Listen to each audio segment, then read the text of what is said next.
Luzon, Visayas, Mindanao, sa aking mga followers, sa aking mga viewers, lalong-lalo na sa inyong aking mga subscribers dito sa aking channel, YouTube Kalyaw Kasabong TV. Sa umaga na ito ngayon, magbigay naman ako ng tips sa inyong mga baguhan pa lang tungkol sa kaalaman ko sa pag-alaga ng manok, pagpadami, kung ano kadami ang abot kaya ko na alagaan. Bago ang lahat, kasama kilala ko na sa inyo, ito na siya, istagna yung process ko ng sweater at saka yung high action black. Ito na siya, alimbuyogin at saka sweater na pula ng babae. Ang ina nito, sweater, kulay pula. Ang ama nito, high action black, itim, alimbuyogin. Dito sa pagpalain natin ng manok, para sa inyong mabaguhan pa lang, ang pinaka-importante dito, marunong tayong magplano. Walang pinagkaiba ito sa pagplano natin kung magkaroon na tayong pamilya, kung mag-asawa na tayo. Pinaplano na natin kung ilan ang maging anak natin, ilan ang magiging pamilya na natin na abot kaya na ibibigay natin ang sapat nilang pangailangan. Mapaaral natin, maibigay natin ang kagustuhan nila sa ating magiging mga anak. Walang pinagkaiba din dito sa pagplano natin sa pagmamanok. Ang pagmamanok din, kailangan nakaplano din ito.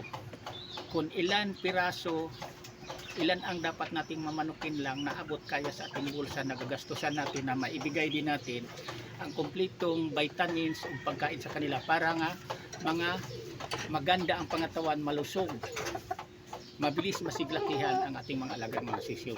Ganun lang ang sikreto dito. Kailan may plano tayo. Anuhin man natin, ano kadami, padaming-padami tayo ng manok. Hindi naman kaya abot sa bulsa natin na gagastusan natin, maibigay natin ang kumpletong vitamins sa pagkain sa kanila. Hati-hatiin na lang natin. Doon na nagka-problema. Ang manok natin nagiging bansuti na, manipis na ang pangatawan, payati na, may kaplain na. Kasi hindi na natin naibigay sa kanila ang sapat na sukat o vitamins na kailangan nila sa pang-araw-araw. Ganyan ang pagplano sa pagmamanok. Sarili ko tong opinion dahil iyan ang mismo ang binabasihan ko kung ilan ang pwede kong alagaan sapat na maibigay ko sa kanila ang kumpletong pangailangan sa pagkain vitamins. Yan ang pinaka-importante sa isa ka manok. Kasi kung marami na ang manok mo, hindi mo naman yan kaya abot sa bulsa mo kung talagang mahirap, paliliit lang tayong magmanok. Di bali ito sa mga big time, mga milyonaryo mayaman ng mamanok, kasi baliwala lang sa kanila yan. Kasi ang gusto nila marami dahil marami din silang pirang pang budget, pang gasto sa manok nila.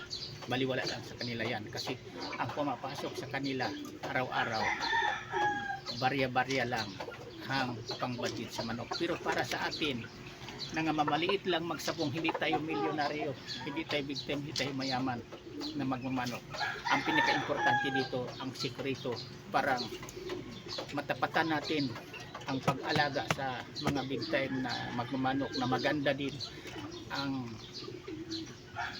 pangatawan sa ating mga alagang manok, mula sisiw hanggang sa paglaki nila, malusog din ang pangatawan, pulang-pula din ang mukha. Pinaka-importante dito, may limitasyon dapat tayo kung ilan lang ang dapat nating alagaan na abot kaya sa budget sa ating bulsa. Yan ang sikreto dito para matapatan natin ang pag-alaga sa malaking farm sa ating mga backyard breeders lamang.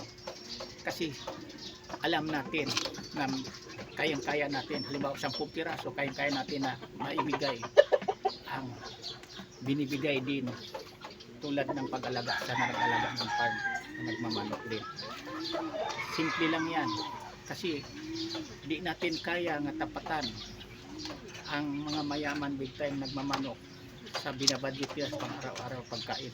Pero ang minamanok natin, kung alam natin, nakaplano kung ilang piraso lang din ang abot kaya na kayanin din natin na maibigay ang kumpletong pangailangan vitamins sa kanila o pagkain, walang pinagkaiba din sa pangatawan sa manok ng big time o manok natin maliit lang mga magmamanok. Yan ang pinakasikreto dito.